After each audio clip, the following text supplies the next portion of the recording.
Saudi আরবের নিরাপত্তা বাহিনী এক সপ্তাহে ৮,০৯০ জন অবৈধ অভিবাসীকে গ্রেফতার করেছে বলে জানিয়েছে দেশটির স্বরাষ্ট্র মন্ত্রণালয়। ২১শে মে থেকে ২৭শে মে পর্যন্ত দেশ জুড়ে বিভিন্ন সংস্থার সমন্বয়ে এই অভিযান পরিচালিত হয়।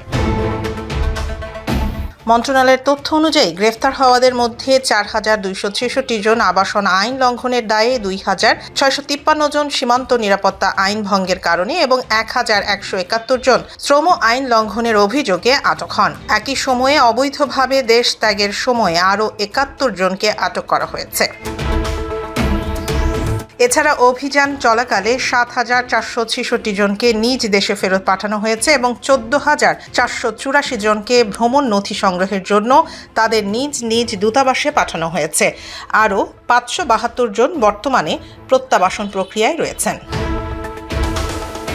সীমান্ত দিয়ে অবৈধভাবে প্রবেশের চেষ্টার সময় ১,১৭৬ জনকে আটক করা হয়, যাদের মধ্যে উল্লেখযোগ্য অংশ ইথিওপিয়া, ইয়েমেনি ও অন্যান্য দেশের নাগরিক। পাশাপাশি অবৈধ অভিবাসীদের সহায়তার অভিযোগে ১৩ জনকেও গ্রেফতার করা হয়েছে।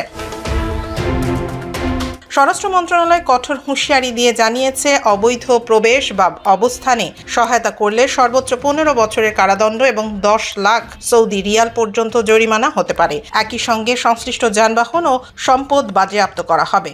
সব মিলিয়ে সৌদি আরবে অবৈধ অভিবাসন দমনে চলমান এই অভিযানকে দেশটির নিরাপত্তা নীতির অংশ হিসেবে দেখা হচ্ছে।